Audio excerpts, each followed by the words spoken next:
Welcome, come on in. Crystal's here, let's begin.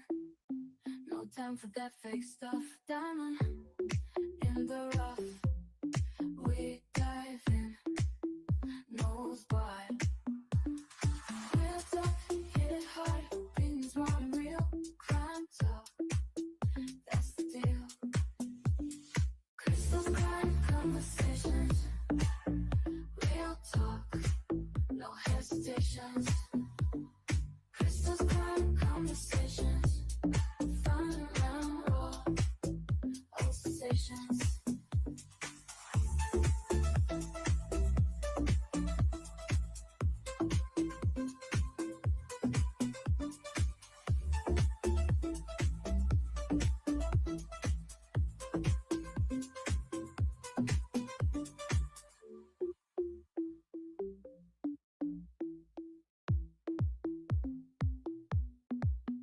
Welcome, come on in.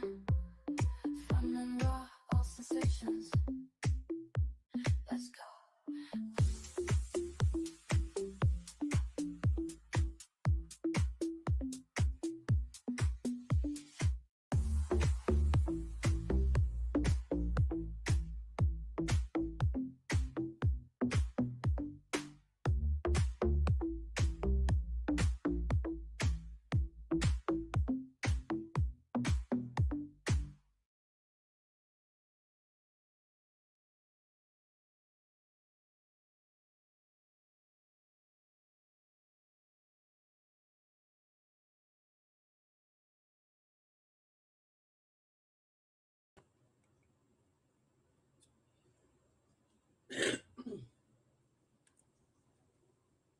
Oh, here we go. Ziggy, one day ago, was ecstatic. She shared a post about the new sheriff, the first sheriff in 16 years,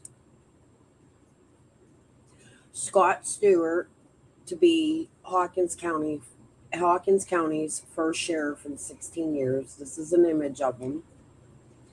Ziggy wrote, "Oh my God, yay. Thank the Lord. Scott Stewart to be Hawkins' first new sheriff in 16 years." Kingsport Times.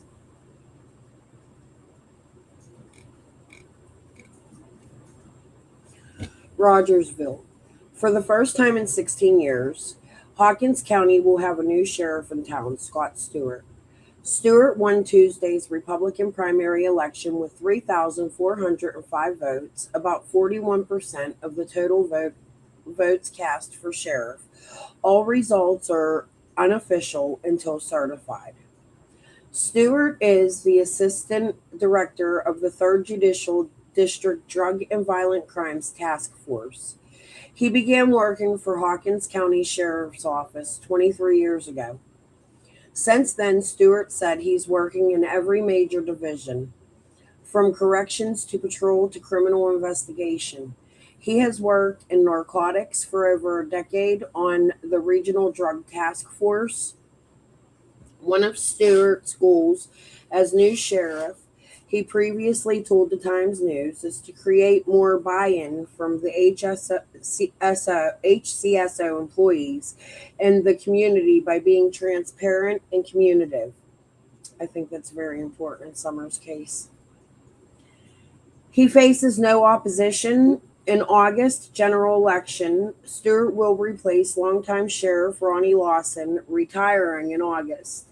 Tony Allen received the second most votes with 1,896.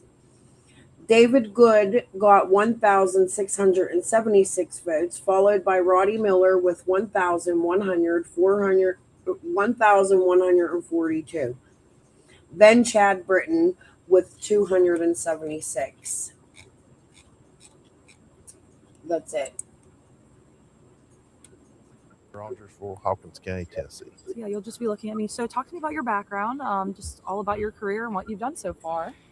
Just the law enforcement side of it, or you want all of it? You can Okay. just- whatever, honestly, law enforcement side work. So I started when I graduated high school. I went to EMT school, and I worked on an ambulance from about 1996 through 2000.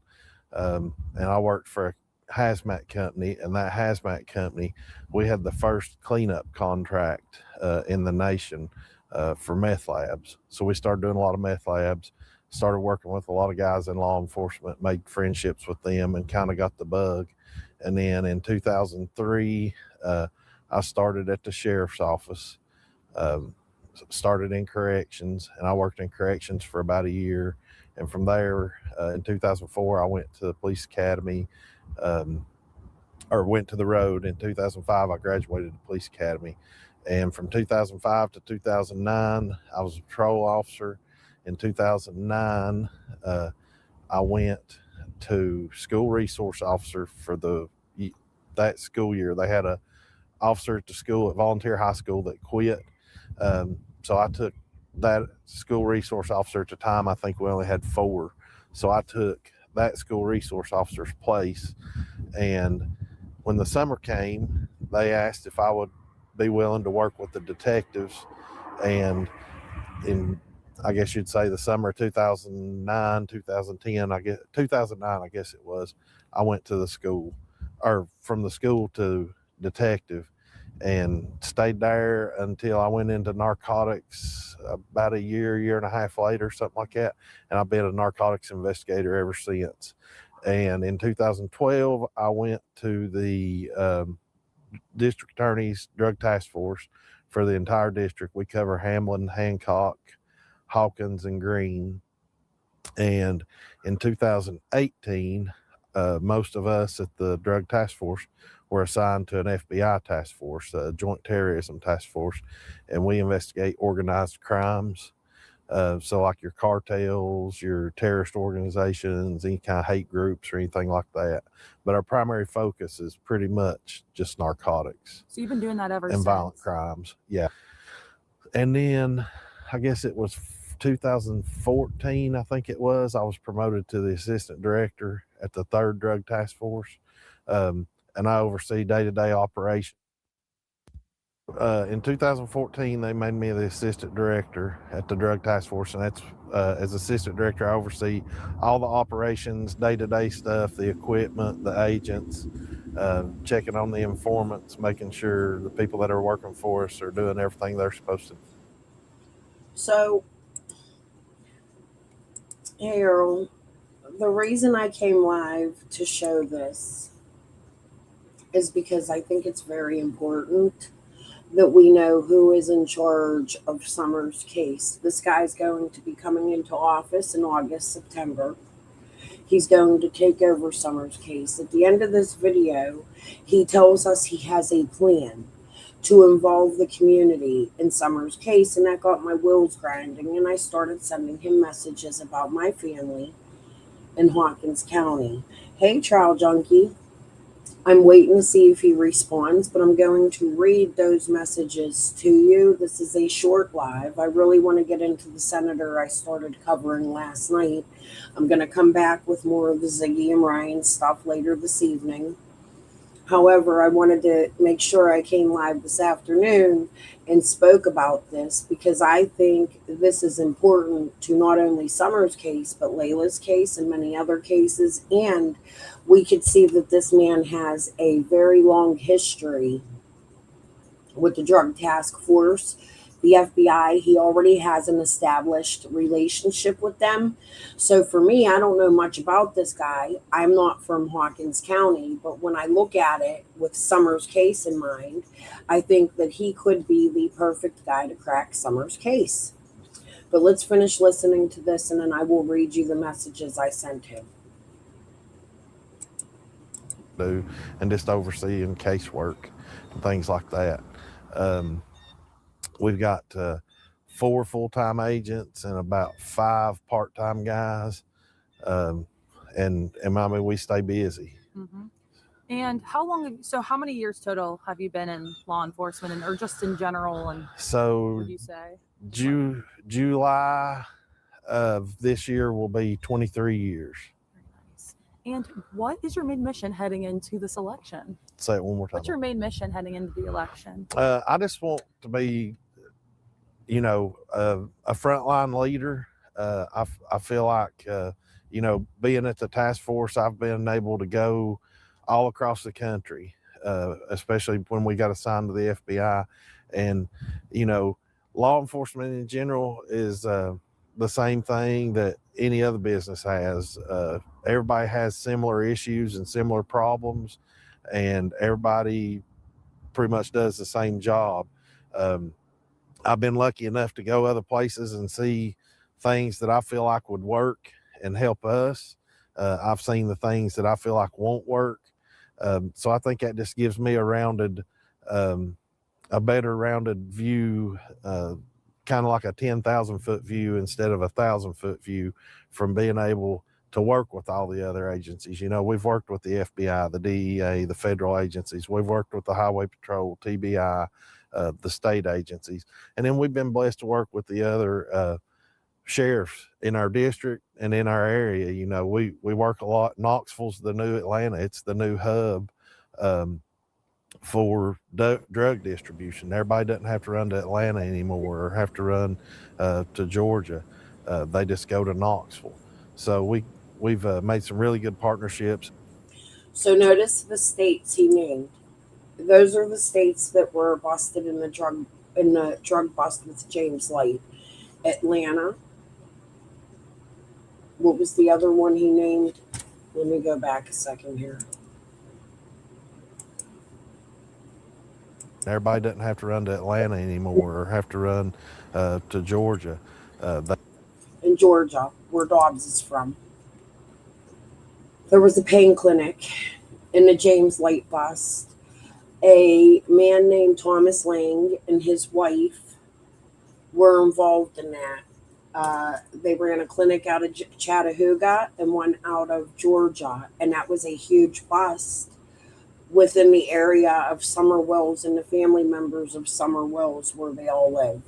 So I think that's important to keep that in mind when you sit here and you listen to him talk about what states he mentions. Those are the states that were involved in the biggest drug bust, one of the biggest drug busts in America, which included James Light, in the same area Summer Wells went missing from. Same people Fred and his sister and family were in cahoots with, owing money. The dad was paying money to James Light to get Fred out of trouble, things like that. So I think it's, like Light Hauler, Trial Junkie, Greene County. It was a long, very meticulous bust that they did. It was how you hear, let me see if I could go to my page.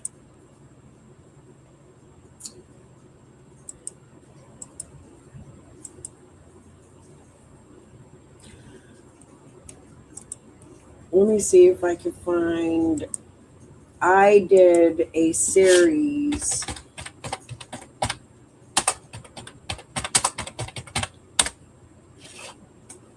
Shit. I don't know where it is. I'm going to have to look.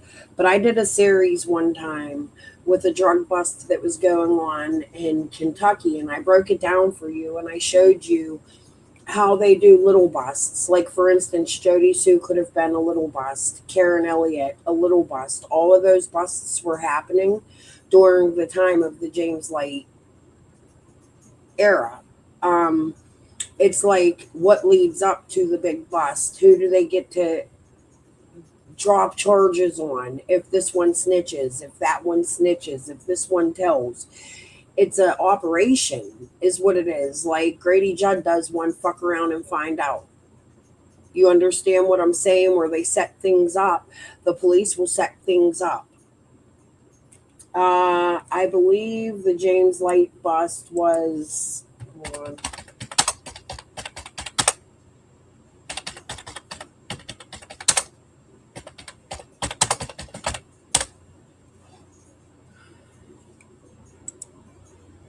They were charged in 2015, but I believe the bust happened between, here it is,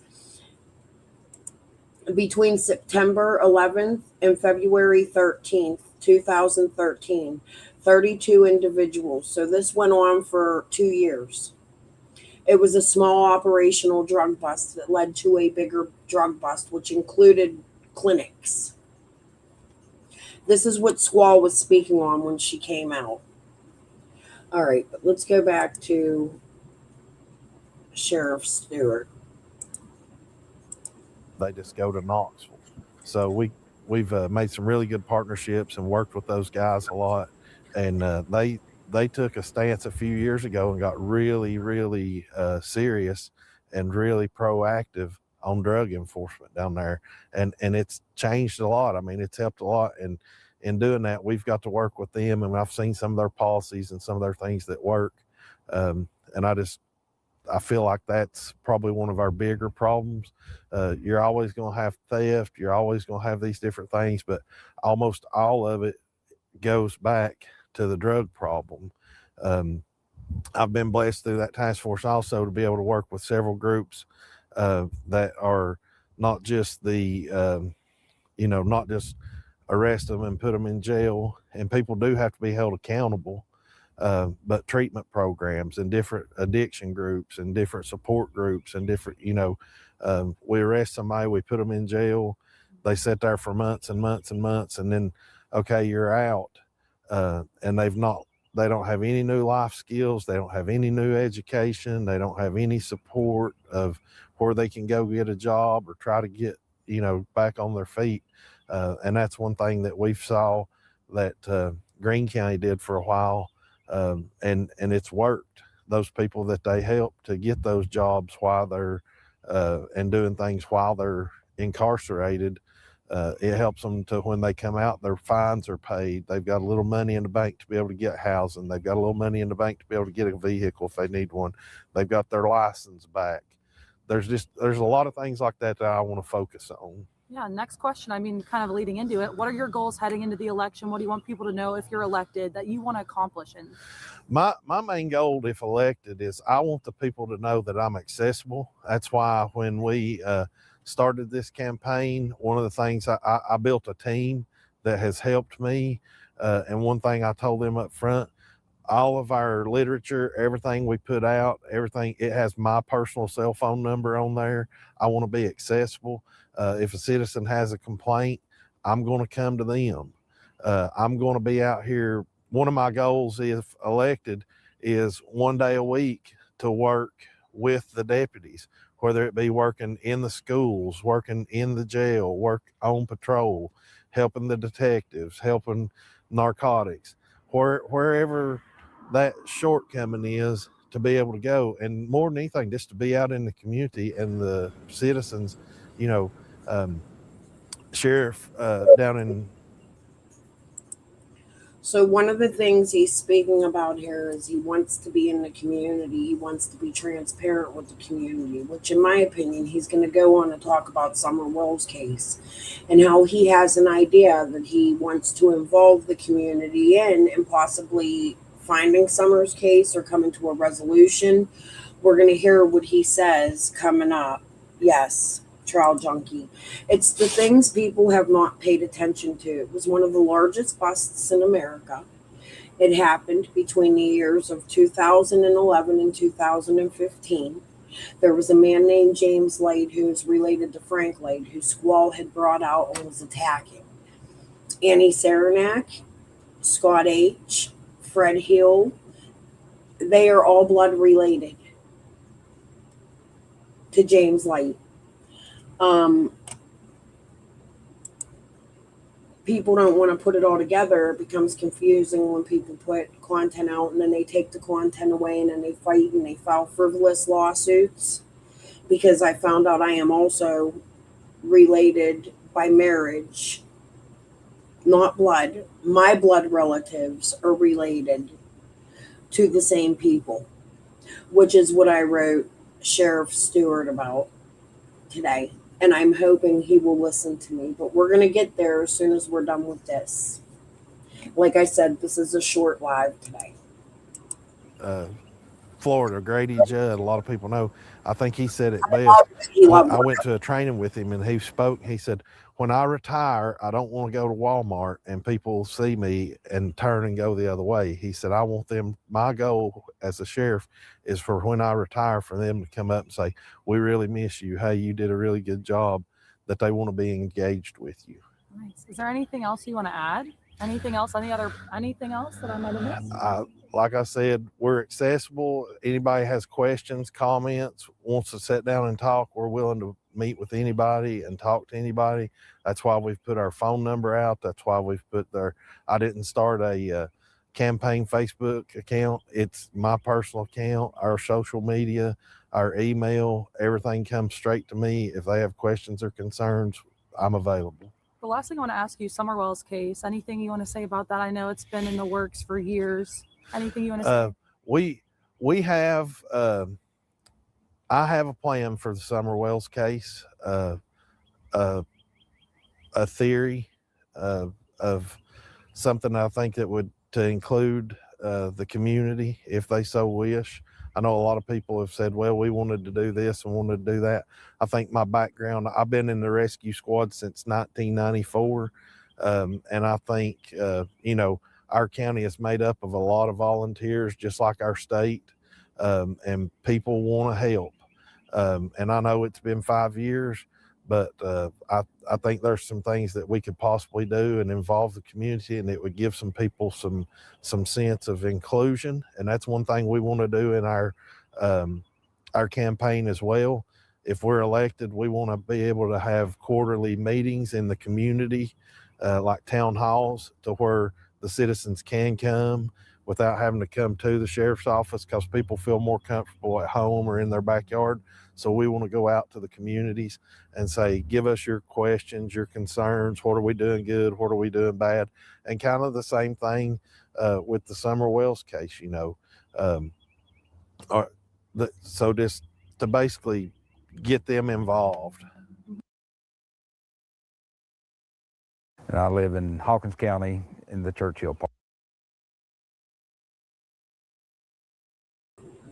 So this is another guy that was running for office. Ultimately, Sheriff Stewart won. He is now sheriff. He will be sheriff.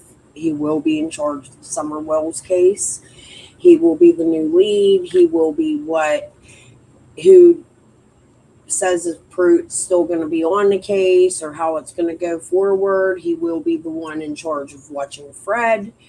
I truly believe my family could be connected to Summer. So I went to Facebook, because this man said you can write him on Facebook and he wants to be transparent. The first thing I did, and let me remind you a little bit, hold on, before I go through these, we're just going to watch a few minutes. I'm not going to commentate. It's nothing I ain't commentated on a million fucking times.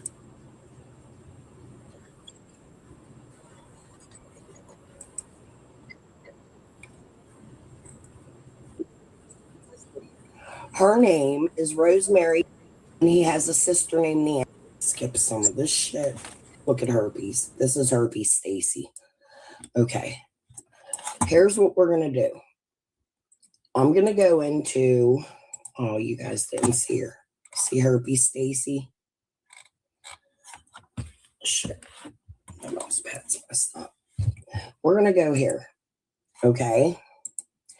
I'm going to give you guys, because a lot of people still don't believe me about Vicky Dykes possibly being directly related to me. We'll talk about that in a minute. So here's what we're going to do. I'm going to name my dad. My dad's name is Martin. Okay? Under my dad, his siblings are two of them. Ronald, that's his brother.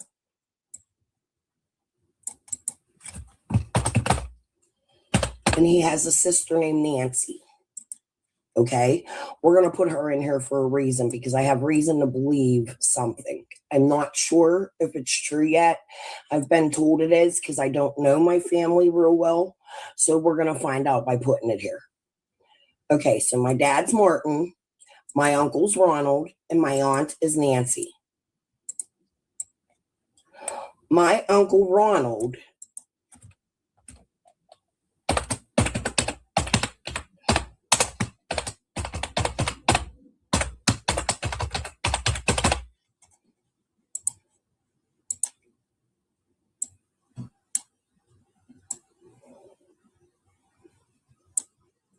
make this. I'm sure that's spelled wrong. My Uncle Ronald marries this woman. Her name is Rosemary Elliott Morlock. She is from Rogersville, Tennessee, Ben Hill Road and Light Hauler Road, to be exact. They have 3 kids together. 5 kids, actually. We're only going to name 3 of them because I don't know 2 of them at all. Although I do have reason to believe Darren's a little fuckface. We have Sean.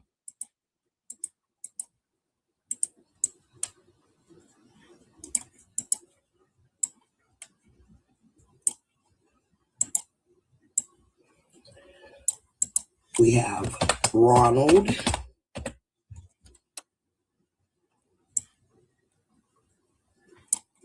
Jr. Actually, I'm just going to put him as Buddy. That's what I called him. Everybody called him Doc. I called him Buddy.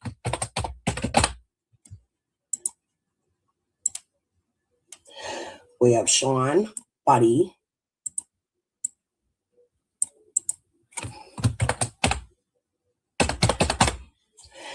And Steven. Y'all catching on yet? Hi, Deb. Hi, Marion. Do you see where I connect directly to Rogersville? Martin is my dad. Ronald is my uncle. My uncle marries Rosemary from, we'll just say, Ben Hill Road. They have children together. Sean, Buddy, and Steven. I'm creating you a family tree here because we're going to go through some shit. Okay? So, how do I do this? Let me think about how to explain this to you. Martin's my dad. Ronald's my uncle. He marries a woman from Ben Hill Road. They have children. These children, right here, these 3 children,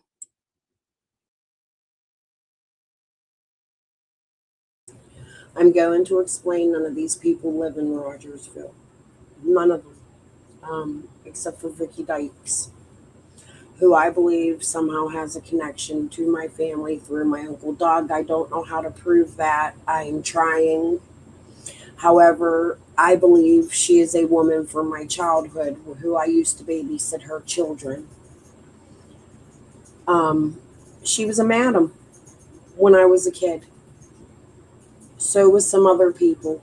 What I'm going to do, because I don't have time to sit and share this whole live, I sent this to the new sheriff. My cousins are involved in organized crime. They're very much a part of the KKK. That's explained in this video. So is a lot of my family ties, and this is the video I will reference to any law enforcement until I can make one that explains better. Maybe, Trial Junkie, maybe nobody knows who PG is, right? But anyways, we're going to move on. We've already shared this. We are going to go back to my messages. Did I share the link? Hold on, just in case I didn't. I did, but just in case, here you go. Here's the link to that video again. You can go watch my connections. Now,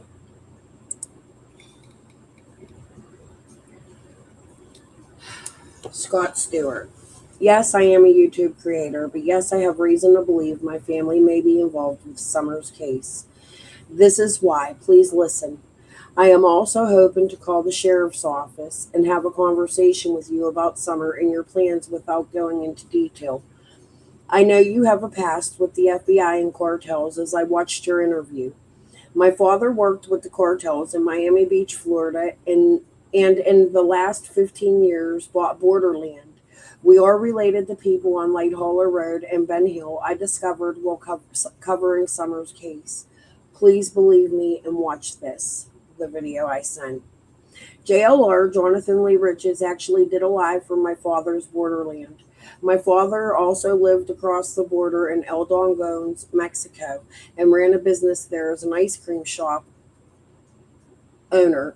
He was ultimately murdered over, I think he was running drugs and humans. I have a long history of my father being involved in strip clubs and human trafficking in the town I grew up in. I would help. He would help a man named Paul Stezak and Guy Schutzius run their businesses where they sold women and drugs, in my opinion, since 1980.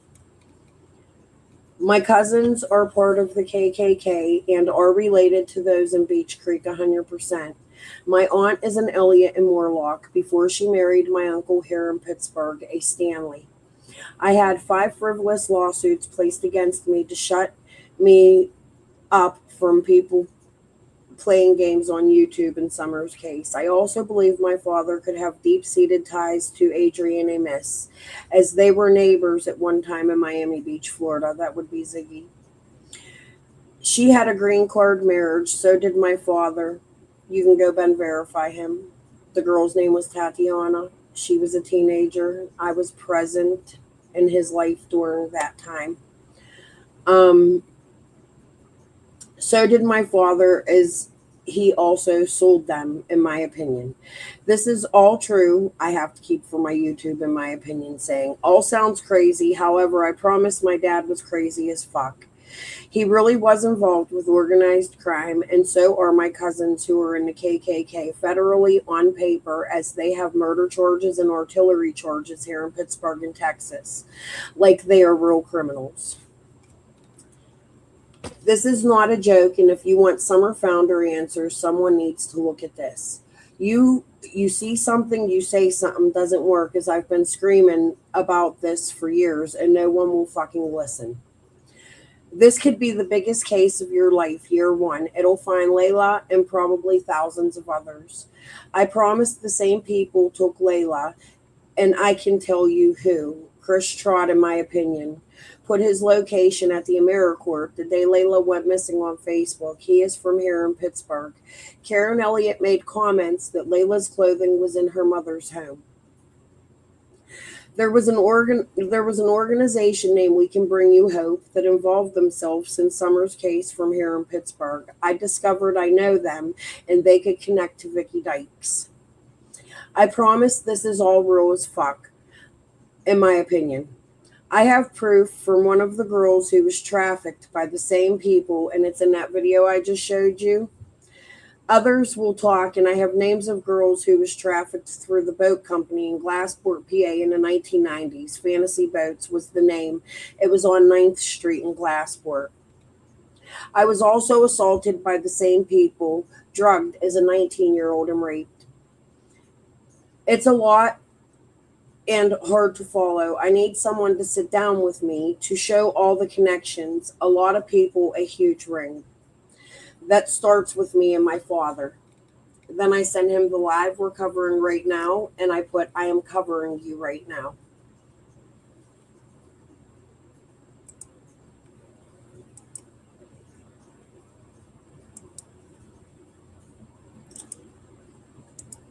So,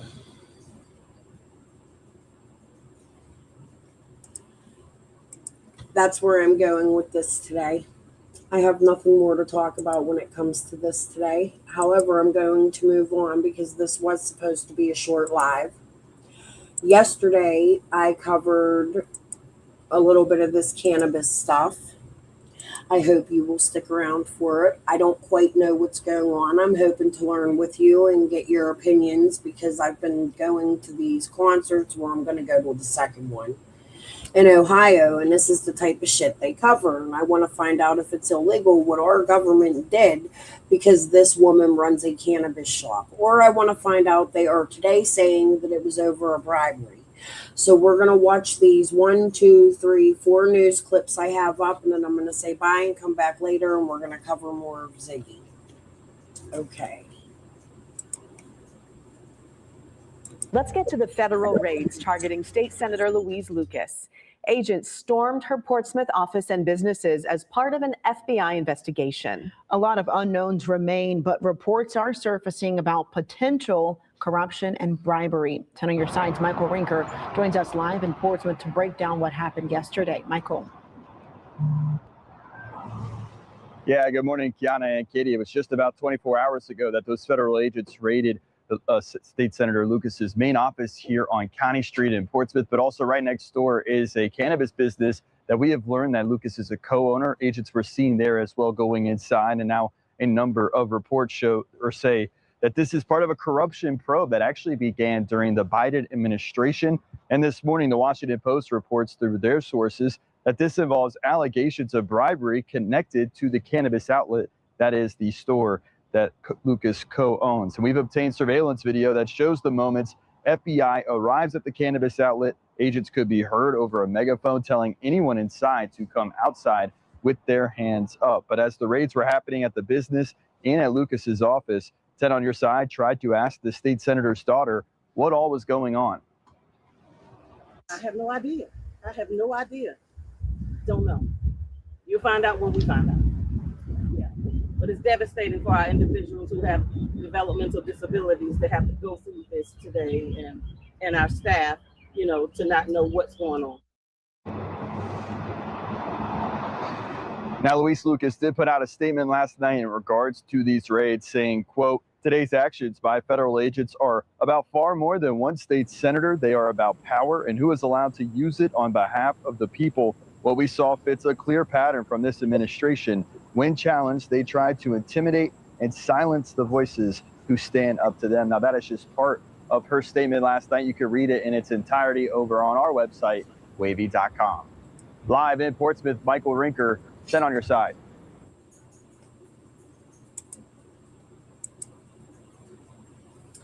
So she is a little showy to me. Her daughter as well, who is the other owner in the cannabis business, which is right next to her state senate's office. This is what I've gathered so far. They didn't know why they were raided, but there was police cars and FBI agents also at the senator's home. I don't know much about this lady. From what I see, she runs a clinic, probably cannabis, where they help people with handicapped issues. And when they raided yesterday, they raided her office and the cannabis portion, which is right next to it, her dispensary. She owned a dispensary. So I don't know much about her, but I do plan on watching this and figuring it out. I'm hoping maybe even later on before my live about summer later, coming live and just watching. Like, they made a couple arrests yesterday, or at least detained a few people, but then it looked like they took the handcuffs off of them, but they were still detained. I don't know. It's just all odd to me. It's a setup. They can pick you off, right? But the thing is like yesterday I showed you the interview I did with that lady. You know what? It's only 3 minutes. Let me show it one more time. Where she tells you, like,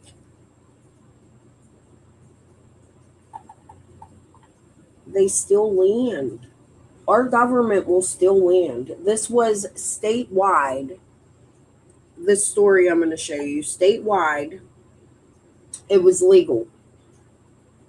Federally, it was not. So the federal government came in, stole this man's land, arrested him for 10 years. He just got out of prison. This lady drives a bus around and she fights these. I mean, it's over cannabis. She had an uncle that was unalived because he had, I think she said 12 cannabis plants. That's in my 420 video. If you just go into my search bar and type in, look for my content on April 20th, you will see that I have an extensive interview with her where she explains a lot of what she does. But right here, and he's been a 10-year mandatory Does this have to do with the cannabis, or does this have to do with her legal standing? Why are they? I don't know yet. I'm trying to figure it out. Hi, Michael. Thanks. Right here, if you spent a 10-year mandatory minimum sentence for following state law, because federally it's still illegal. So the state of Michigan wanted his big, nice farm. He had 6 marijuana plants as a medical marijuana holder. And he was his daughter and him were caregivers on his farm, legal caregivers, and they raided his farm, and he served 10 years mandatory minimum in federal prison. And it was legal marijuana? Yeah. State legal, still federally illegal. Like technically all the dispensaries across the country, so they are breaking federal law and our syndicates and a crime ring by taking money for pot and all. Like under federal law, still all the dispensary owners, everybody that's working are breaking federal law. And so whenever, we like to believe and like to stay positive at the times of DEA crazy raids of people following state marijuana laws doesn't happen, but there's a reason why they haven't changed federal law. And, it is something to just know that it's still very... So, under state, he was legal to grow. He was a legal caregiver. He was a legal patient. He was allowed to grow out of the state of Michigan. And then federally, they arrested him. That is so so they wanted his farm. So the state cooperated his family for over, 80 years, something like that. Christmas tree farm. Like a farm like we are now, like a big hundreds of acre farm. His little portion was for greenhouses for 2 caregivers to have their 60 plants. Yeah, they only had 6. They were greenhouses for 60 plants. Again, he only had 6 at the time that the DA rated them. But mandatory minimum is 750 years. So your boss stop on the way and hug him as a free man. Still on probation until 2036. Non-violent cannabis offender. Amazing. So you have found pictures that I'm replacing him with. So can you tell me a little bit about the bus itself, what its goal is? The what? What the goal of the bus is, like the reason you created it. So that part is in my 420. Let me share the link. I'll do that. If you want to watch it, you could just go watch the 18-minute interview I have with her. That was a short portion. And I'm not saying this senator has anything to do with anything like this, but when you bring the cannabis business into it, is it a ploy? Although they're saying she has bribery, I'm interested to find out exactly what the fuck it is going on here, because it does involve a cannabis shop, and that could further ruin laws or help laws later in the future. I think it's important we pay attention to this thing. As you see, I'm a huge advocate for cannabis smoking. It helps my anxiety. Lately, I've been buying it right from my store, THCA, and it works. It does the same thing. It's not strong. It's regulated. They're selling it locally. It's not legal yet. Our stores can still get in trouble. Hemp is legal federally. That's all. Right. And if the states are passing it, it should be left up to the state, right? Not to the government. To then put the citizens that the states are saying are allowed to have these plants Cannabis is good for sex. You're a little perv, Michael. There you go. Hit that. Okay. So let's finish watching these. I have what? 3 more, this video and 2 more videos, and then I'm going to head out. Of a high-profile Democratic lawmaker in Virginia, it has a lot of people talking this morning. Absolutely. Agents raided the Portsmouth office and business of State Senator Louise Lucas yesterday. A source familiar with this matter tells us that the search is connected to a long-running public corruption investigation that dates back to the Biden era. Now, investigators did not arrest or charge Lucas with any crime.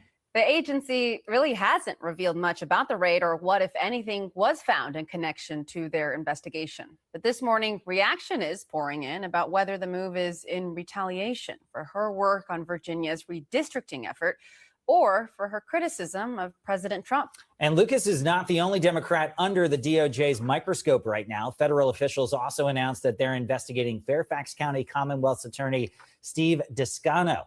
The agency is looking into his charging decisions and, quote, sweetheart deals. It comes just a week after former FBI Director James Comey, another Trump critic, was indicted for a second time. News Force Megan McGrath, she joins us live from the FBI headquarters in Northwest. Yeah, Megan, a lot of fast-moving developments this morning. What can you tell us about this investigation into Senator Lucas specifically?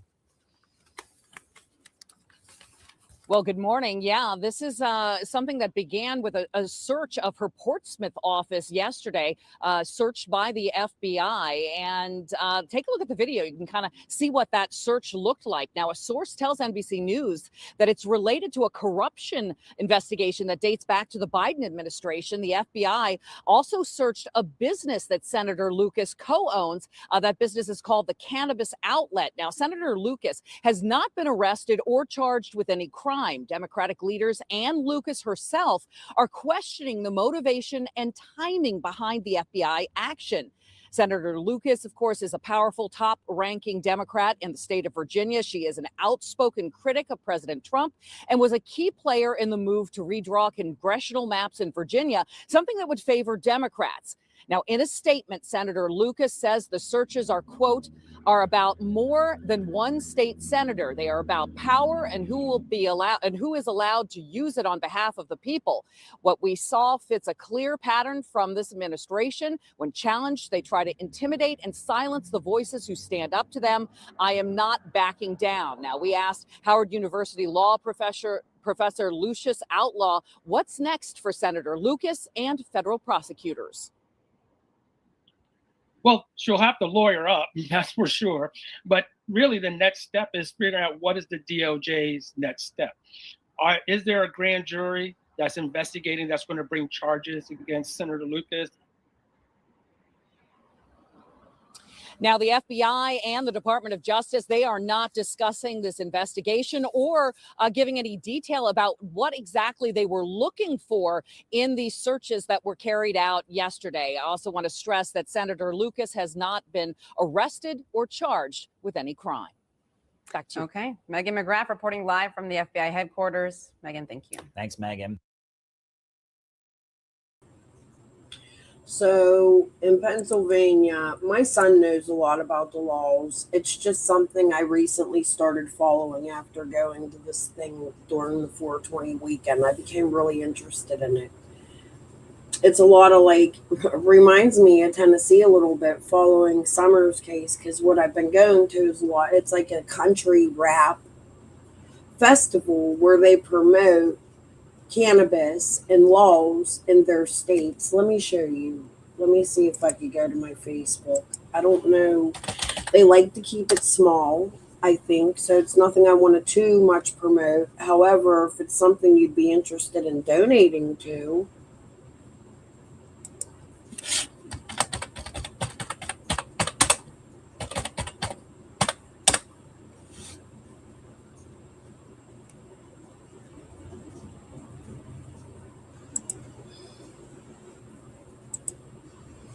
this is their dispensaries. It's called the Holistic Cloud. They did, okay, no on sub SB 50. SB 56 recriminalizes cannabis, going against the will of Ohio voters. It's time to fight back and stand up for our rights. Time to get our feet back.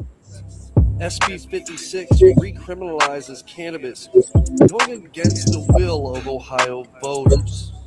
It's time to fight back and stand up for our rights.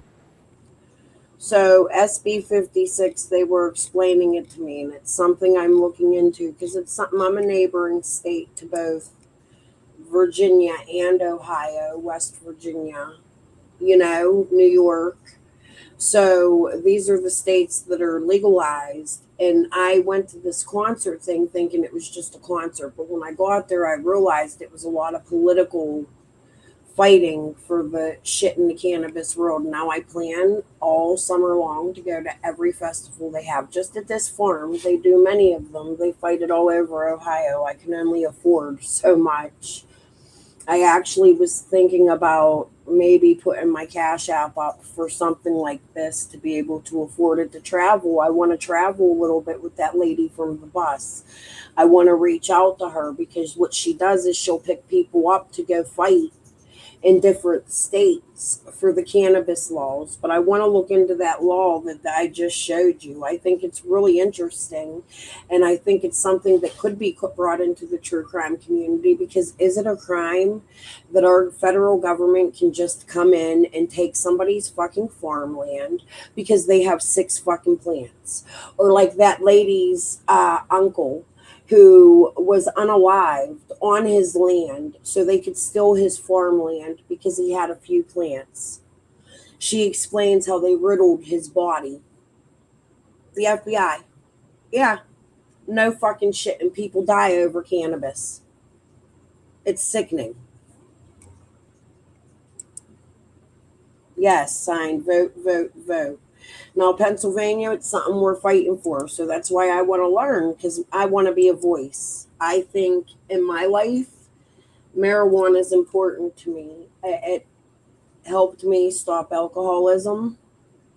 I don't use other drugs where they say marijuana is a gateway drug. For me, it did the opposite. It pulled me away from other things when I was younger, at the time when I was assaulted, drugged, because that's the things I was doing in life. When I had my son and my son had his heart transplant, I needed to sober up quickly. And what I did was I smoked weed. And that's what I do. I smoke fucking weed. I don't go under my sink and make meth. And I don't put drugs in my body that don't belong there. It's a natural herb. It's a plant, and it should be legal. There shouldn't even be all this bullshit and war and people dying over a fucking plant. Could you imagine if they did this over sugar in your grocery stores?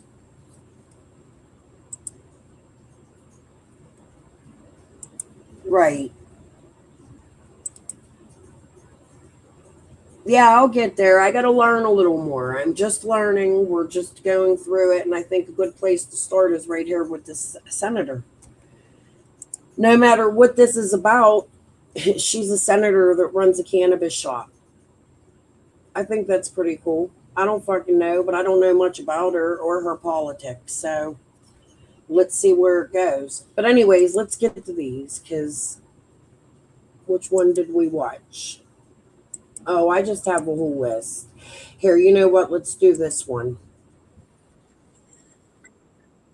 Story developing this morning at 5:03. We are working to learn new information after those FBI agents raided Virginia State Senator Louise Lucas's Portsmouth business. Lucas has represented the area for years and recently championed Virginia's redistricting efforts.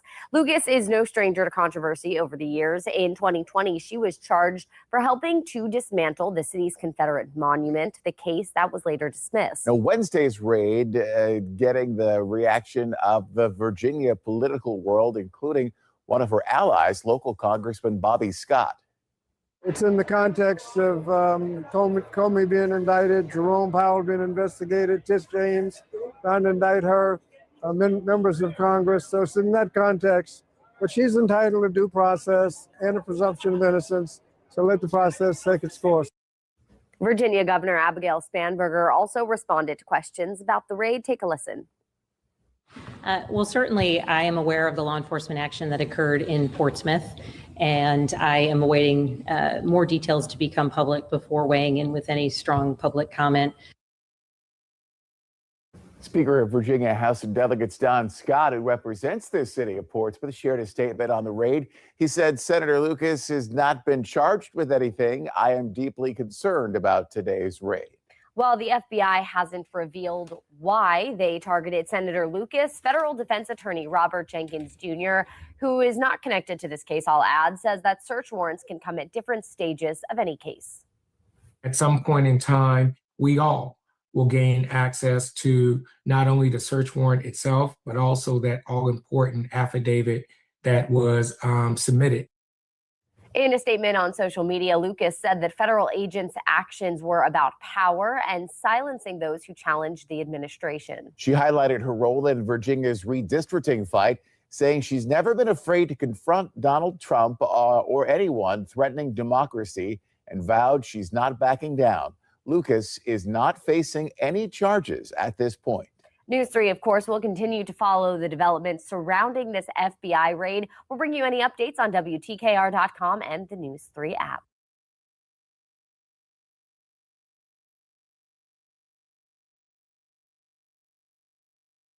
Continuing our coverage, we have new reaction.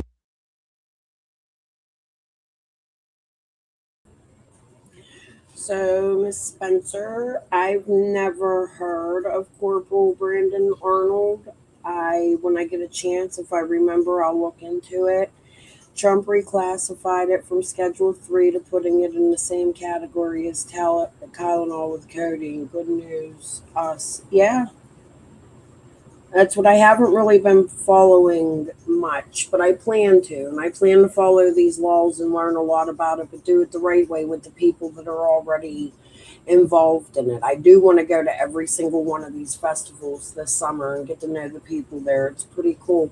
And if any of y'all want to come, Cadiz, Ohio, look up their events at the Holistic Cloud. It's fucking amazing. I actually have my very first sub who came with me from the Facebook groups. That's where I met her. She's meeting me there at the next one, which is May 29th through the 31st. And it's so cool. It's $45. You go in, you get to camp, you get to meet famous people. Like last time it was Jesse Howard that sings My House. He was there. Let me show you. I might have to cut this out and I might lose my chat, but let me show you the next time this Dylan Henley's going to be there. Here, this is them. Heard of Blind Fury? They're from Ohio. It's a lot of Ohio artists, but it's like the Ryan Upchurch type music. Man, y'all already know what time it is. What time is it? We getting hot in the motherfucker in here, man. How high we get? Boy Fury, Billy Blaze, Big Bob, Sleepy Mall. Let's go. You don't wanna miss this loud, coming down from the holistic cloud. Roll a spliff, take a hit, sit down, and listen to this 2432 style. You don't wanna miss this loud, coming down from the holistic cloud. Roll a spliff, take a hit, sit down, and listen to this 2432 style. I'm in love with the cannabis sativa. Some call it ganja, some call it reefer. I just call it weed. Just let me know what you need, bruh. Ain't no stems, no sticks, no seeds, bruh. Pass me the spliff, I'll pass on a sip. Get cash from the zip, just got me a fit in my bag like a chip with a gas in the zip. Take a rap, roll a hit, then. They can't smoke with us, moon rocks and dabs just fumbled all through the blunts. A smoke session with us, that ain't what they want. They out here smoking pounds, we out here smoking tons. Got that Billy Kush on heavy, still got one hand on my Desi. Smoke blowing out the windows of my Chevy. I'm out of my mind, rolling up that Doja. Blue and red like they said they smell like Don't pass me no trash, we only smoke gas. On a 7 gram rocket so the shit gon' last. Load it on up with a little bit of hash. cash. Getting so high, you're throwing out cash. Roll it up, take a puff, and I pass the shit. I make the weed disappear like a magic trick. 2 7-gram cones, that's a half a zip. We make these motherfuckers clap to this. Let's go. You don't wanna miss this loud. Coming down from the holistic cloud. Roll a spliff, take a hit, sit down, and listen to this 2432 style. You don't wanna miss this loud. Coming down from the holistic cloud. Roll a spliff, take a hit, sit down, and listen to this 2430. It ain't no really no match to this, cause we about to get to it. Motherfucker pass on the fluid, but we rolling up and we gas up the Buick. Every damn day, then we smoke till we stupid. Actually, I think it make us smarter. It make Fury work harder.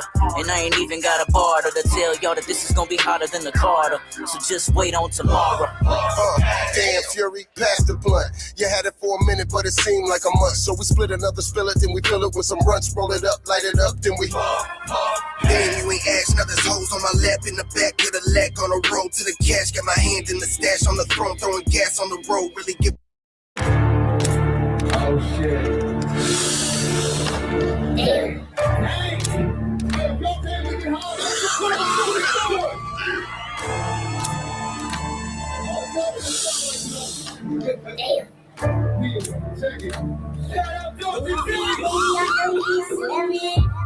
I smell it, let me inhale it though.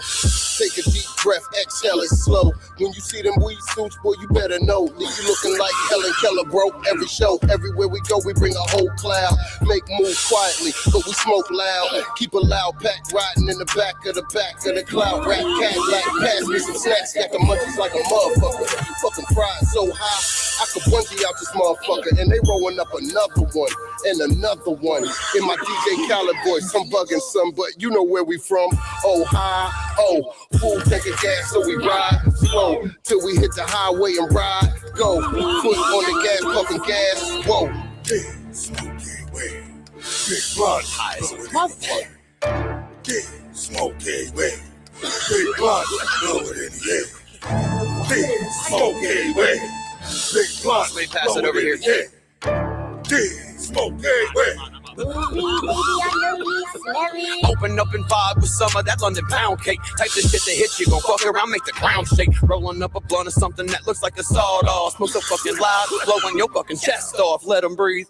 Don't do it to it, don't do it. I'm rolling up in the higher, but smoking Cali trees. We two till I die, but let kush inside my baggie, please. Unless you're rolling 3.5, then you can't fuck with me. I'm running with the council till they put me in the dirt. But in demon chasing mean until they put me in a hearse. Got tired of drinking with my demons, only made it worse. And only rolling on sativas when it's time to put in work. Ain't drinking out the bottle, we ain't blowing on no perks. Sick of seeing my friends with they face up on the shirt. We ain't out here in the streets and we ain't out here slinging work. I smoke to leave my body if you're no man on this earth. Smoke everywhere, big blunt, blow it in the air. Big smoke everywhere, big blunt, blow it in the air. Big smoke everywhere, big blunt, blow it in the air. Big smoke everywhere.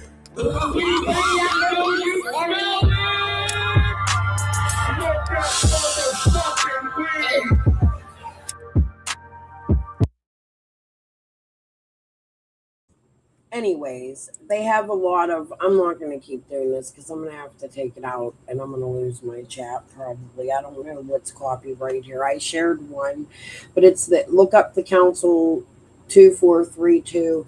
I was looking for, there was an interview. There's a YouTube channel that follows them.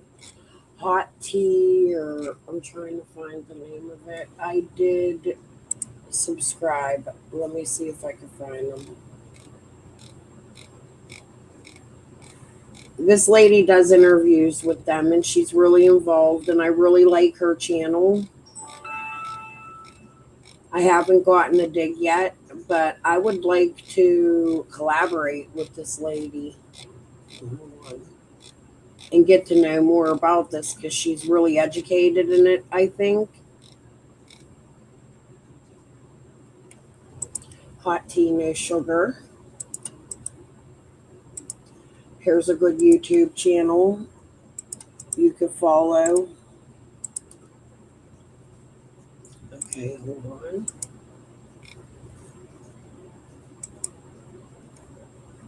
I don't.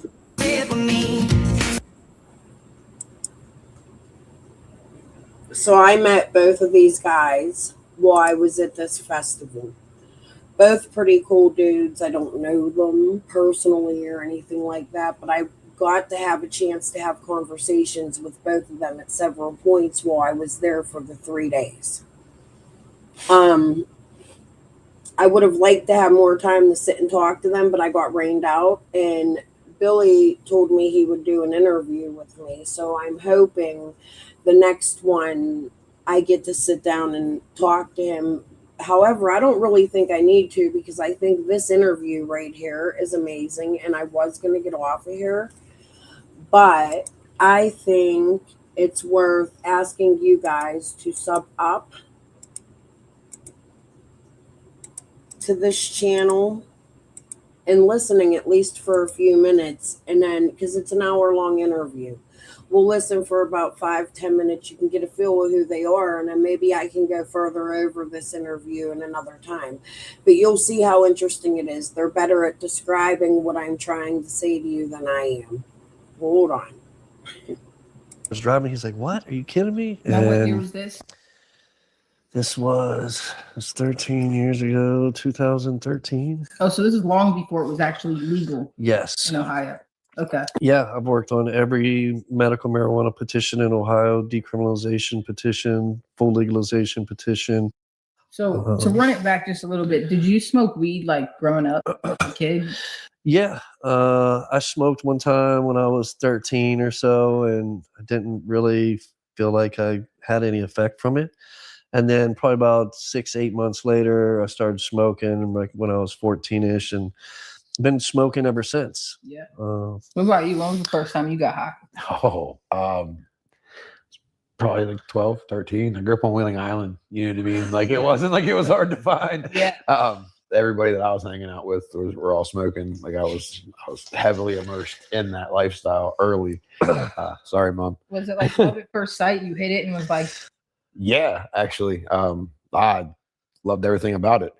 And let's be honest, at that age, you feel like you're getting away with something. Just call it what it is. Put yourself in the teenage mindset. You're getting away with something. But it was something that I knew early on was going to be something that was going to be there. yeah. And then I kind of left it for a couple of years. I dabbled other places. Weed gave it back to my family. Like you're gonna have a hard time telling me what I'm doing is wrong. Yeah. Point blank and period. I provide a great life for my kids. You know what I mean? I got amazing people around me. You got a hard time convincing me what we're doing is a bad thing. Yeah. So you were pretty passionate early on before you met Billy about legalization in Ohio. Yeah. But Bill is actually the one that that got me in and showed me the ropes with like the signature gathering, the petitioning. He's like, so what I'm gonna do is I'm gonna put a clipboard in your hand and you can go talk to everybody. And I'm like, all right, cool. This is right up my alley. I don't know. I was stopping cars in the middle of the road. He's like, "No, you can't do that." But I got the signature though. There's pictures. Was this the same time as the 2013? No. This was we put 14 different cities and villages on the ballot in one summer, working the decrims before the legalization really like took off and got onto the November ballot to legalize. So we were pounding the pavement, and we had done a lot of decrims, and it was awesome. We got like my hometown, Martins Ferry, decriminalized, and a bunch of other towns. And then when the legalization came up, we switched gears and started grabbing signatures to actually like fully legalize in Ohio. And that's what's under attack now with that Senate Bill 56. Yeah. But yeah, no. So he got me in much later, much later. Okay. He's been the OG in that for. So to run it back to 2013, they said 100 signatures a day. Bring me some signatures, and you made that happen. yeah. What became of that? Well, I ended up getting on the path that I've been on. I worked for multiple nonprofits for 7 years. Working for every cannabis petition that was ever in Ohio, and just kind of built a big following. Just from my activist work, putting in my own time and money, going city to city, helping decriminalize marijuana.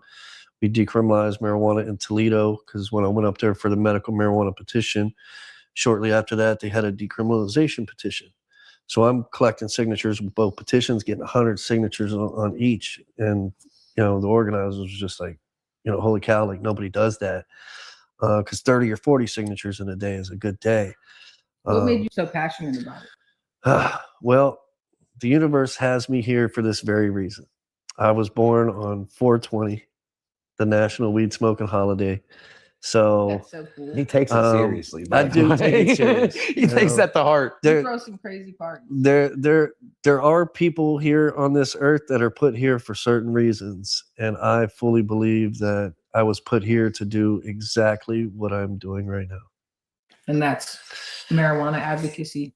Yeah, fighting for marijuana advocacy, showing people that you know, the whole lazy stoner thing is just, you know, that's just a person that's just lazy. I can smoke more than anybody and outwork them as well.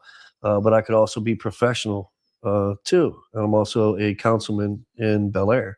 So I try to, you know, really remove a lot of them stoner stigmas that, you know, people think that you can't be successful, that you can't be smart, that you can't be productive.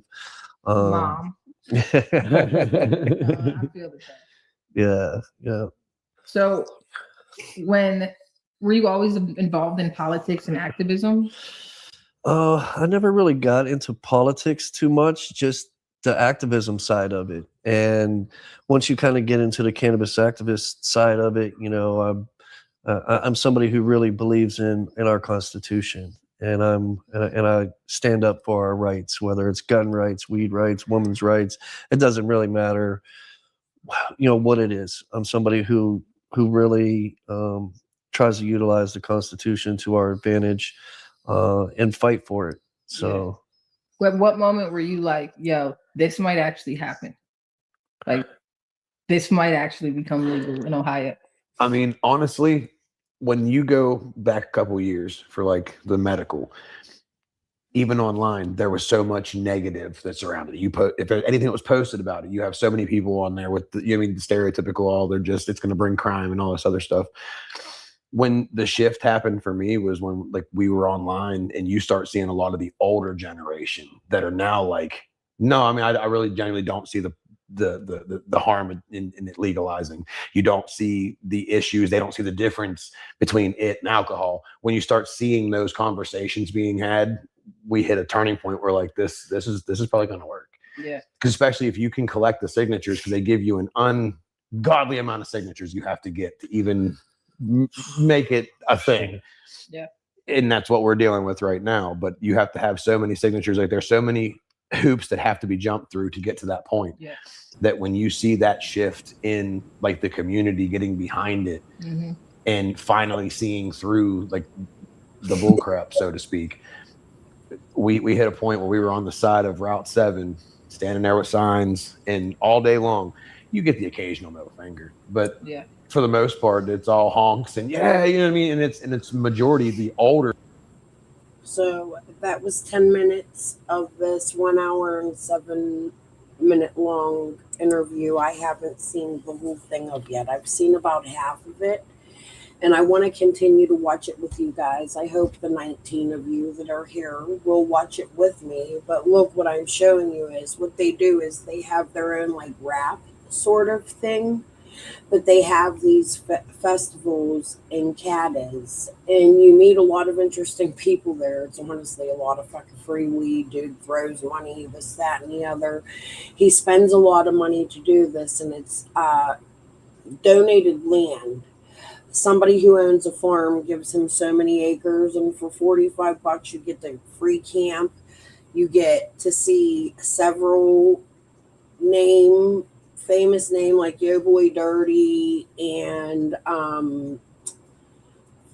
who's the I'm like forgetting their names. Hitman. Let me show you Yo Boy Dirty. Green Eyes actually showed me Yo Boy Dirty.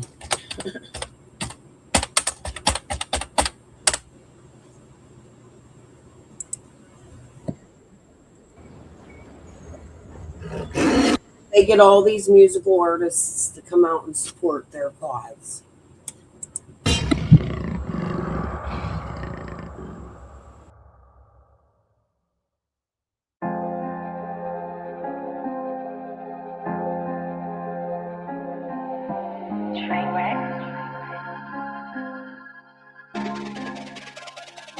Look at the mess you made now.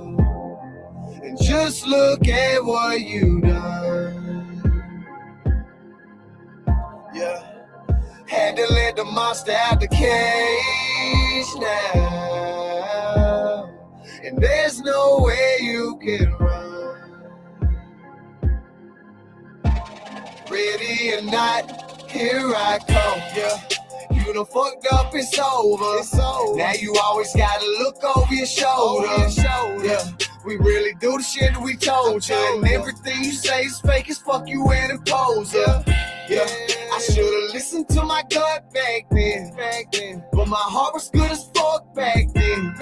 I tried my best to set you up for a win. But you had to fuck it up and drop the ball again. Now you big man, walk around like you big and bad. You done fucked around with the wrong one, you gon' end up in a big bag. I'm too old for them games, boy. Better watch how you say my name, boy. Cause me and you ain't the same, boy. Yeah, just look at the mess you made now. And just look at what you done. Yeah. Had to let the monster out the cage now. And there's no way you can run. Ready or not, here I come. You done fucked up, you lose now. So it's fuck everything you do now. Yeah. You made your little move now. You gotta deal with the consequences. Common sense that we through now. Yeah, I should've listened to myself back then. But I was going through some hell back then. I just wish that I could tell back then.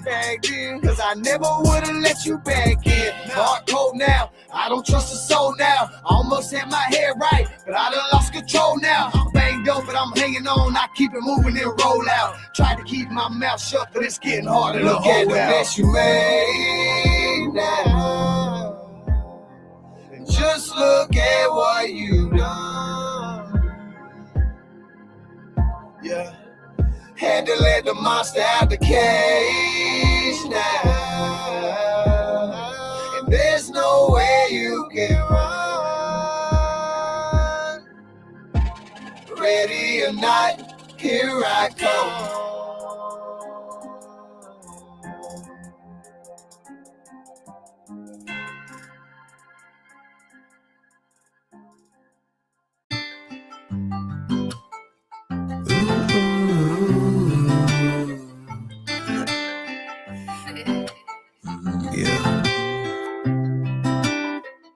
Always there to bring a smile when I wanna cry.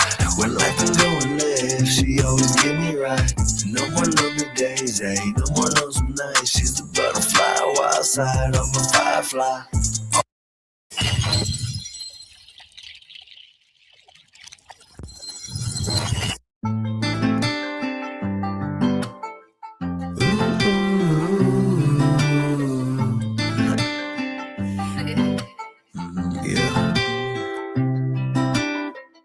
Always there to bring a smile when I wanna cry.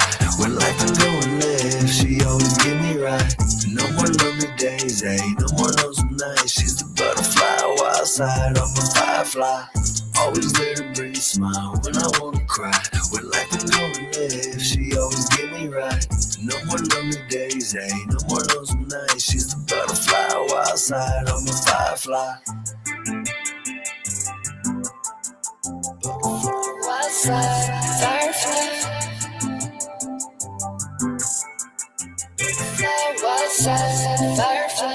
People asking, how did it happen? I don't know, she just like magic.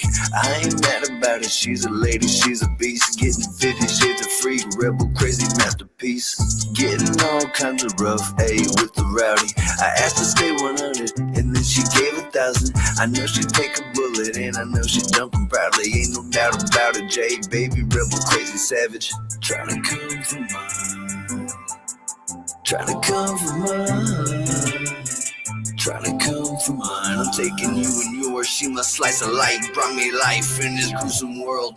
Always there to bring a smile when I wanna cry. When life is going left, she always get me right. No more lonely days, no more lonesome nice. She's the butterfly, wild side, I'm a firefly. Always there to bring a smile when I wanna cry. When life been going left, she always get me right.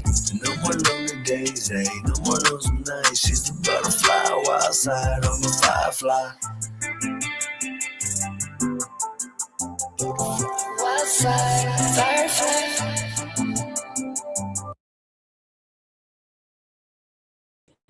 Anyways, you get the point. The not Yo Boy Dirty, he's a bigger name.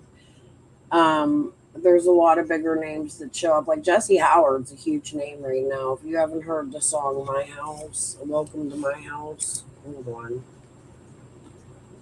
Here they are actually performing on that live I was showing you. This was what I went to. My recording's just really fucked up.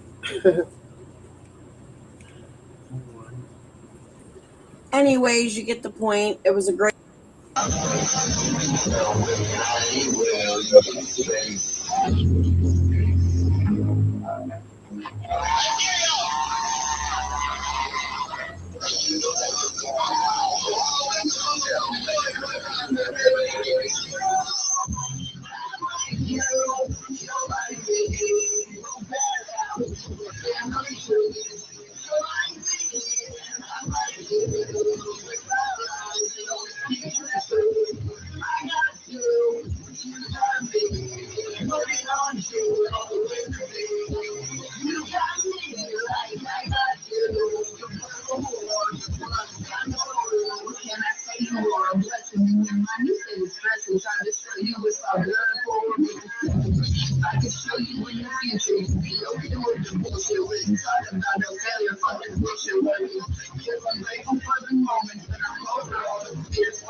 I want to leave this. Hold on.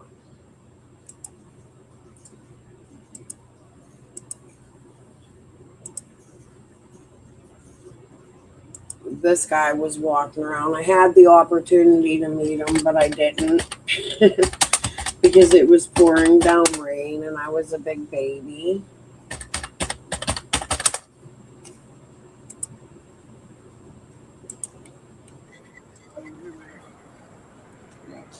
You're gonna run out there and live at your house. Cops came out here. Told me I was just taking the garbage. Where you been? Shit, man, I've been taking care of these motherfuckers.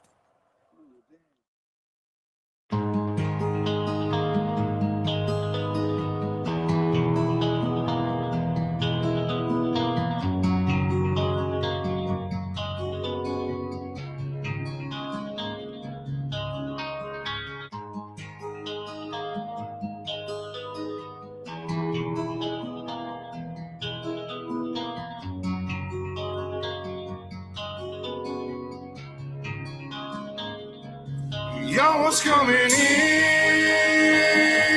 and now you're backing out. It's hard to talk big with a shotgun in your mouth. I'm glad you brought your friends. They can watch you go down. I got mine too. So welcome to my house. Cause these are my people, and this is my land. This is what we pray for, and this is God's plan. If you ain't from here, then you won't understand. This is my country, and this is who I am. So welcome to my house.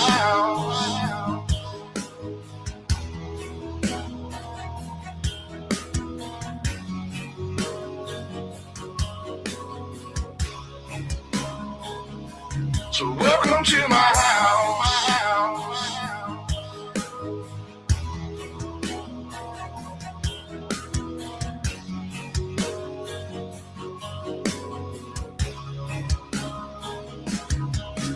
I'm a stand-up for mine.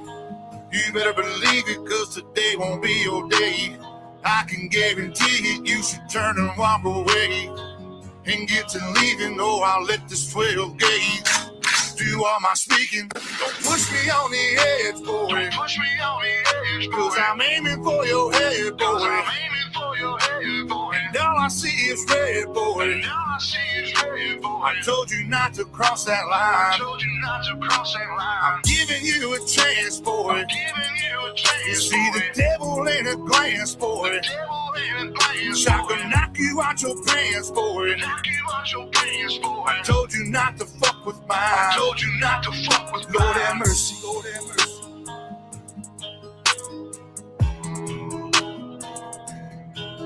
Lord have mercy. Lord have mercy.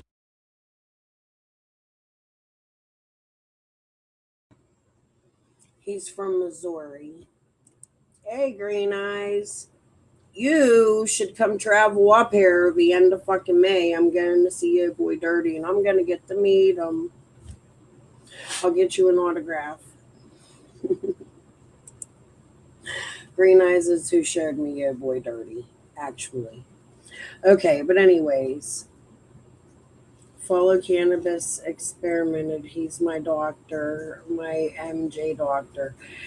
Share, put a link in one of my comments on my community post for sure. And Green Eyes, I'm sorry you're just joining, but I'm about to get the fuck off of here. I've been on 26 minutes, 27 more minutes than I needed to be.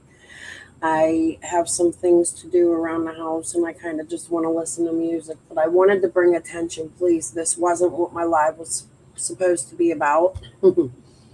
However, it went this direction because I'm trying to show you some future content. He's brilliant. I can't wait to get to listen to him. But I wanted to show you some future content I intend on. Like, not moving on from summer, but I have to at some point start covering other things. And this is something because of Ryan Upchurch and the reward and all the shit that I got into with him that I also got into in Summer's case. However, when my neighbor took me to this fucking festival, I was blown the fuck away.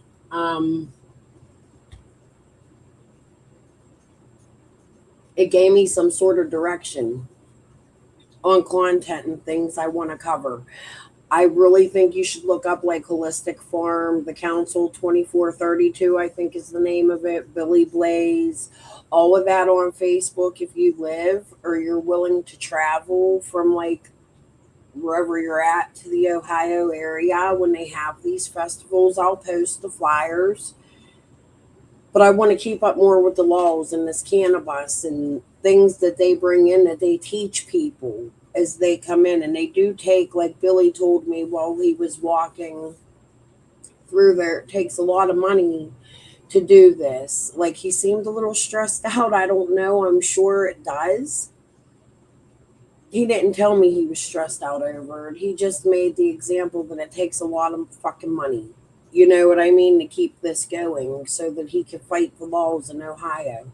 And I think this is something that people should look into. I mean, is a plant really worth people losing their lives because the federal government wants to steal a fucking farm? For real. You got to ask yourself that. All right, guys. I'm going to get going. I've been on my 1 hour and almost 30 minutes. I will probably see you guys tonight if I don't get busy during the day. But until then, peace and love, Pez Amore.